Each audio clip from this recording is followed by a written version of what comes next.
the DDP and Khamzat fight, which is going to be UFC 319 in Chicago in August, and that'll be for the 185 title. I cannot wait for the buildup of that one because I'm going to say it right now. DDP is one of the best trash talkers there is.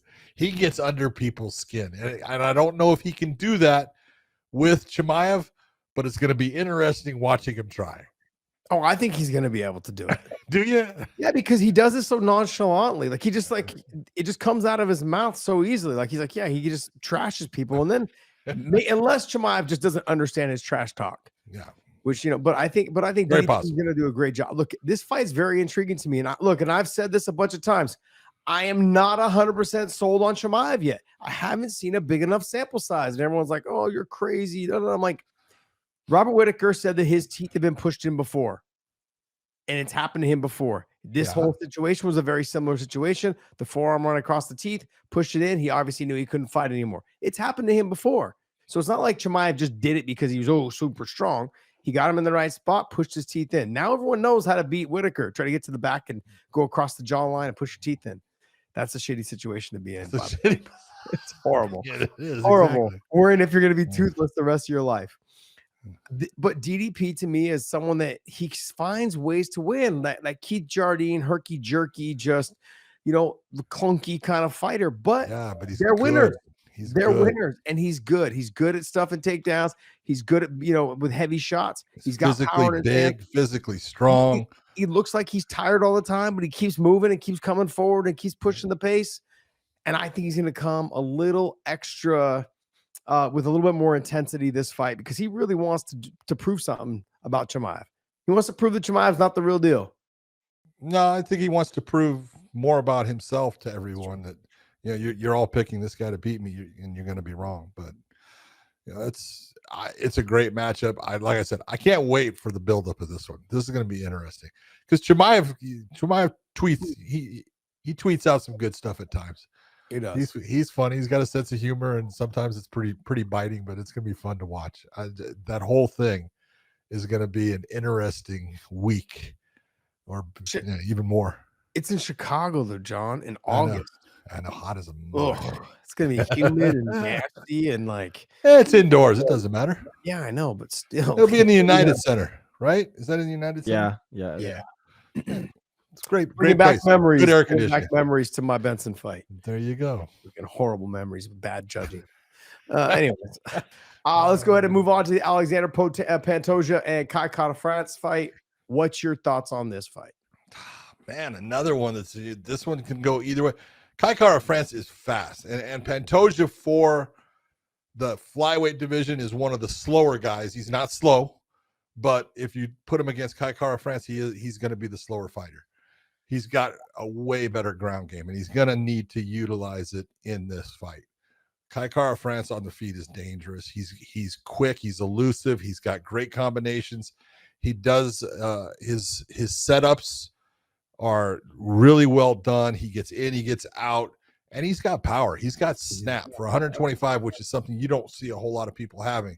He has got one punch, drop you on your ass, knock you out power. And so Pantoja's got to be very careful in that fight as far as when he's in the stand-up. On the ground, I do think he has a big advantage. Huge advantage. Yeah. And it's, not that Kai Kara-France can't take care of himself on the ground, but he's no danger in any fashion to Pantoja once that fight hits the ground. He can take care of himself and protect himself in some areas, but when you're always a step behind on the ground, it tends to catch up to you. And I think it will if Pantoja gets him there. Eventually, he'll catch him with something. So I'm going to go back. I'm going to go back to the Bilal Muhammad situation. He's going to have to get him down early and often in the first round and second round. Yeah. And that'll start to slow him down as the fight goes on. And the reason why it starts to slow him down, it's not just because he took him down and controlled him and made him tired from being on bottom. It's because now I have to think, do I throw my punch or do I defend the takedown? Am I going to get hit if I defend the takedown because I'm over defending and leaving myself open to drop my hands and try and dig underhooks? Or do I keep my hands up high and then let him get deeper in on the takedown? He's going to have to start thinking more, which means it's going to be that split second of hesitation that's going to change things. And that's a very dangerous situation to be in if you know that you're dealing with someone like Pantoja. He's been the champ for a while now, and there's a reason for it. The guy's good, man. Pantoja can take a shot, give a shot. He comes forward. He's overly aggressive. Tough as hell. Exactly. I mean, his fight with Moreno was freaking fantastic, man. Fantastic. And so I look at this fight and I'm thinking, man, this should be a great fight, but Kai Kara-France got to keep his back off the canvas. He can never afford to have his back flat on the canvas because the ground and pound that Pantoja is going to bring, the passing of the guard, the submissions, the attacks, all of those things, they're not going to service him well. He's going to be upset. He's going to be in trouble. Yep. I'm excited for this fight though. Next fight there you got. We have another fight announcement. This one is not a title fight, but it's still just as good. It's a rebooking of Beneil Dariush and Renato Moicano. Yep. Okay. How do you like this one? I'm pretty excited about it. I mean, look, Moicano's done a great job of making himself relevant. The way he does. I mean, look, his fighting style is fun. You can't knock him for that. He stepped up on a couple hours notice or whatever it was to take the fight against Islam. Yeah. Came up short, but I gotta respect guys like that. And honestly, I love his interviews. After he gets the mic, he's amazing on the mic. Amazing on the mic. And so absolutely just a great personality. I love what he's doing. He's way better at 55 than he was at 45. He was killing himself to get to 45. But no, Dariush is the man. I love watching him fight. I mean, he's got salt and pepper hair, so he looks like he's about 50. But man, he can still fight. He can fight. So I'm looking forward to this fight. Good scrambles from Beneil Dariush. It'll be a fun fight. He makes it fun in the scrambles and all the movement. Can Moicano slow him down? Will Moicano try to take this to the ground, or will he keep it on the feet? I think on the feet, Moicano's got a good chance.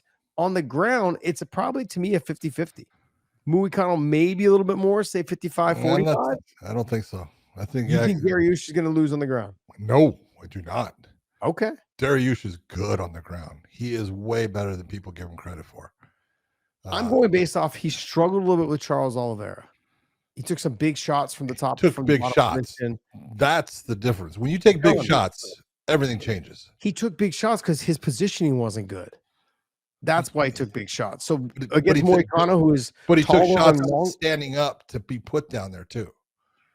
He was getting lit up. He was getting lit up, and that changes everything. But Moicano's tall and long as well, just like Charles Oliveira. He's not going to be any taller than Beneil.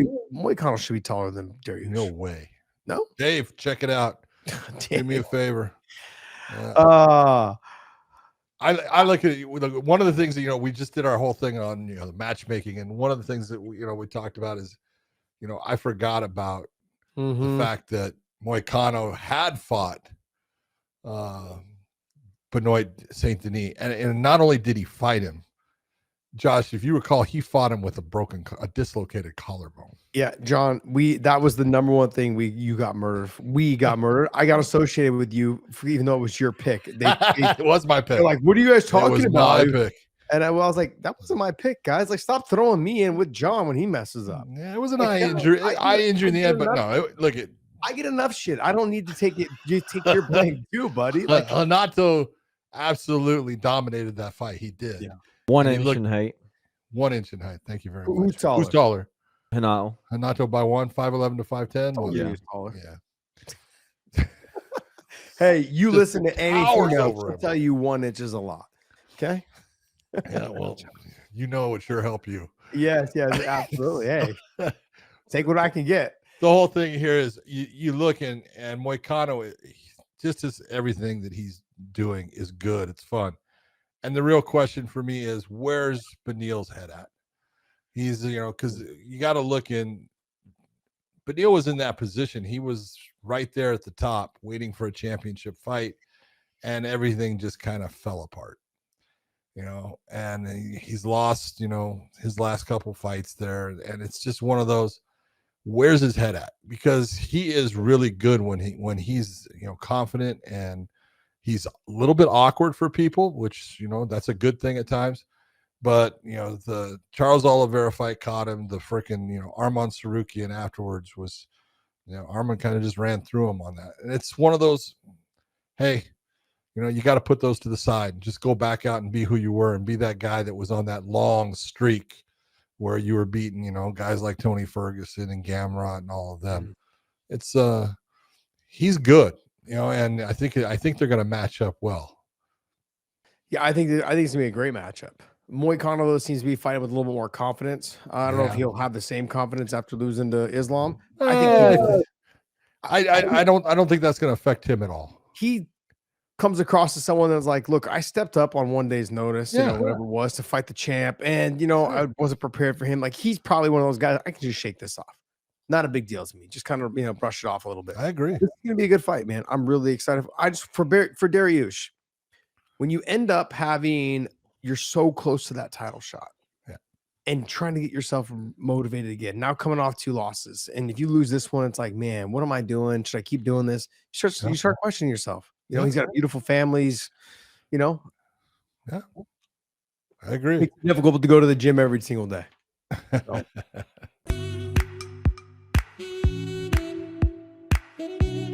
This episode is brought to you by BetUS.